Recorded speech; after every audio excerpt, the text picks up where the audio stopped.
मैं प्रोफेसर सविन सिंह अपने geography lecture series में आप सभी लोगों का स्वागत करता हूं। कतिपय मित्रों ने आग्रह किया है कि मैं कोहरा फॉग और बादलों क्लाउड्स के बीच अंतर को भी एक लेक्चर के माध्यम से समझाएं, तो आज मैं इसी संदर्भ में प्रयास कर रहा हूं। So today I'll try to explain the differences between fogs and clouds.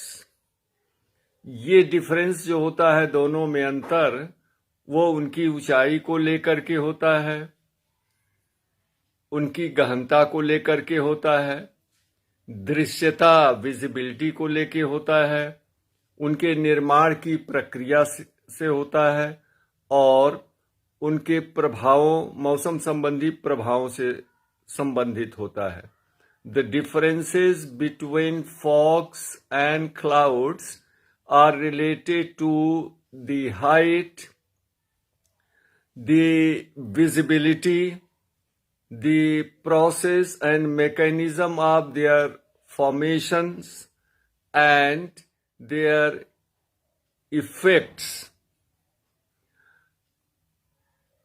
कोहरा जो है वो धरातल के पास उत्पन्न होता है तथा ये कुछ 100 फीट तक, कुछ 100 मीटर की ऊंचाई तक ही बनता है।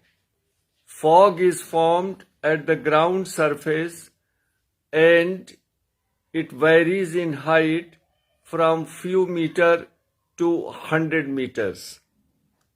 और कोहरे की ऊंचाई जो होती है वह भूमध्य रेखा से ध्रुवों की ओर बढ़ती जाती है, अर्थात ये ध्रुवों की ओर उच्च अक्षांशों में अधिक ऊंचाई तक भी बनते हैं, जबकि उष्णकटिबंधीय क्षेत्रों में कम ऊंचाई पर बनते हैं। Fogs height increases from the equator towards the poles, meaning thereby fogs are formed at a very shallow height in the tropics and at higher heights in the high latitudes. बादलों का निर्माण जबकि काफी ऊंचाई तक होता है, ये 2 किलोमीटर से लेके 18 किलोमीटर की ऊंचाई तक बनते हैं और बादलों की ऊंचाई जो है भूमध्य रेखा से ध्रुवों की ओर घटती जाती है। ये कोहरे के विपरीत है। The clouds are formed from 2 kilometers to 18 kilometers from the ground surface and their height decreases from the equator towards the poles. दूसरी विभिन्नता जो है कोहरे और बादलों में, वह दृश्यता को लेकर के है, विजिबिलिटी को लेकर के है। कोहरा जब बहुत घना हो जाता है तो दृश्यता लगभग शून्य हो जाती है, अर्थात दिखाई नहीं पड़ता है। So if the fogs are very dense then the visibility becomes zero, meaning thereby it becomes very difficult to see beyond few meters. Sometimes the visibility is so much reduced that one cannot see beyond 1 meter. जबकि बादलों के संदर्भ में दृश्यता इतनी कम नहीं होती है। There is no such low visibility in the case of clouds. Even when there are darker clouds like cumulonimbus clouds, cumulus clouds, still the visibility is not so much reduced. यहाँ तक कि जब घने बादल होते हैं, गहरे रंग के बादल होते हैं और काफी नीचे तक आ जाते हैं, फिर भी दृश्यता कभी शून्य नहीं होती है। तीसरा अंतर है इनके निर्माण की प्रक्रिया को लेके। The third difference between fog and cloud is related to the mode of formation and origin of fogs and clouds. इतना निश्चित है कि कोहरा और बादल दोनों संघनन की क्रिया से उत्पन्न होते हैं, और ये संघनन की क्रिया जब उषांक ड्यू पॉइंट के ऊपर होता है तो कोहरे और बादलों का निर्माण होता है. This much is certain that both fogs and clouds are form due to condensation above freezing point और ड्यू पॉइंट.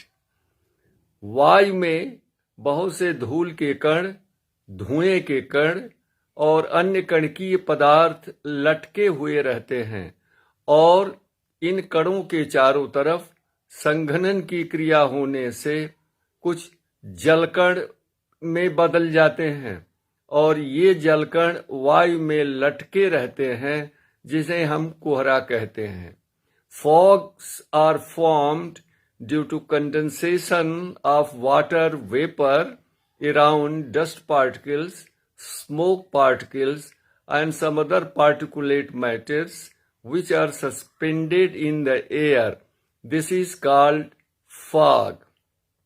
जबकि बादलों का निर्माण भी हाइग्रोस्कोपिक न्यूक्लियाई के चारों तरफ संघनन की क्रिया होने से छोटी से बड़ी बूंदों का निर्माण होता है, और ये जब बहुत सी असंख्य बूंदें आपस में मिल जाती हैं तो बादलों का निर्माण होता है. On the other hand, clouds are formed due to aggregation of several numerous droplets which are formed due to condensation of water vapor around hygroscopic nuclei.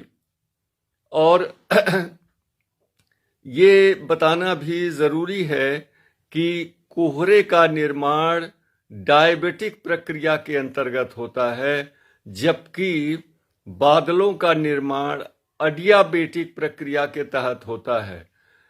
Fogs are formed through adiabatic processes, whereas clouds are formed through adiabatic processes.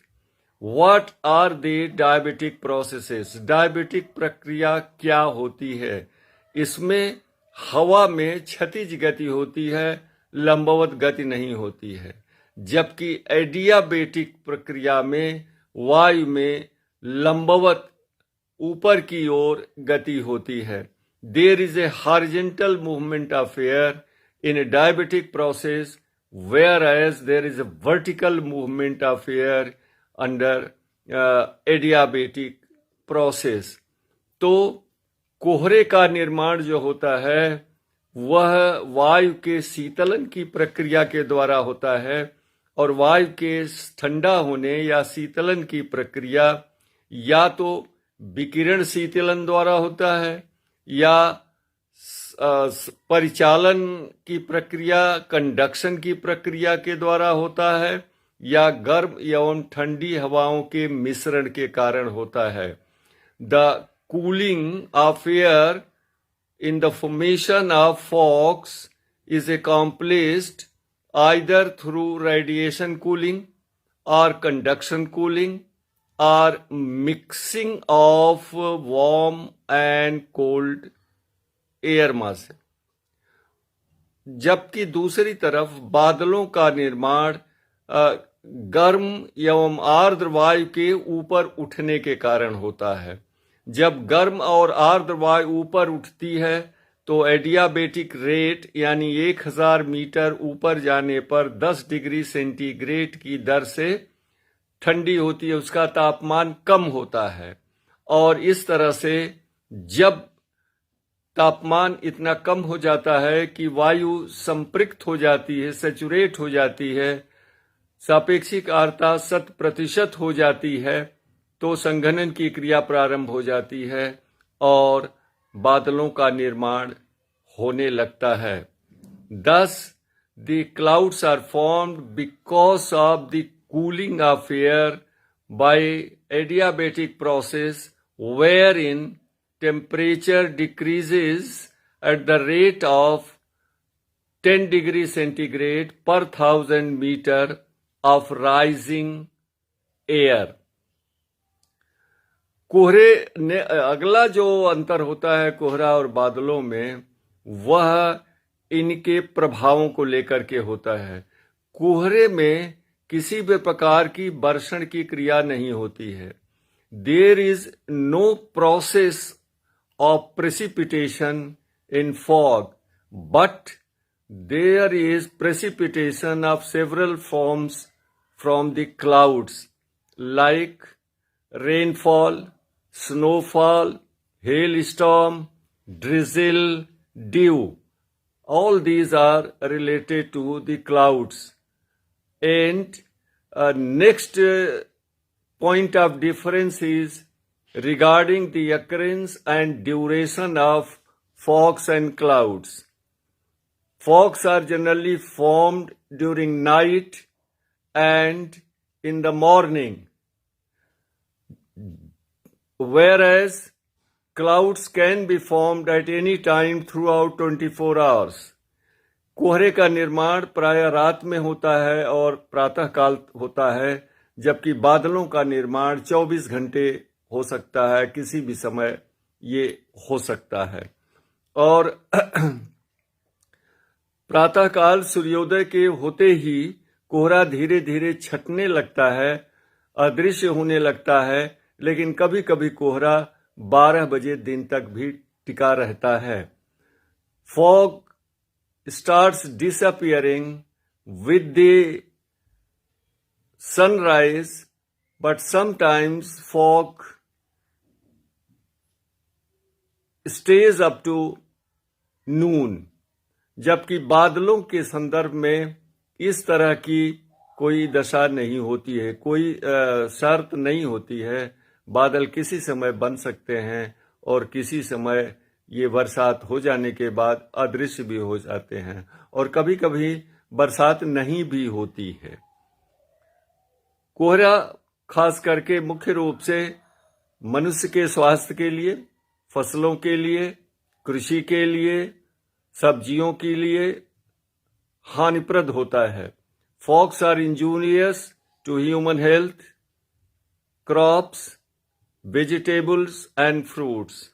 जबकि बादलों से, वर्षा होने से, नमी प्राप्त होने से कृषिगत फसलों, सब्जियों, फलों की खेती को काफी फायदा होता है। Whereas clouds are beneficial for agricultural activities, crops, fruits, vegetables and so on so. तो इस तरह से सामान्य लोगों के लिए कोहरा और बादल एक जैसा प्रतीत होता है, लेकिन जलवायु विज्ञानियों और ऋतु विज्ञानियों के लिए इनमें काफी अंतर होता है। Thus, for general public, the fogs and clouds appear to be similar, but to climatologists and meteorologists, fogs are quite different from the clouds. दोनों में काफी अंतर होता है। नमस्कार।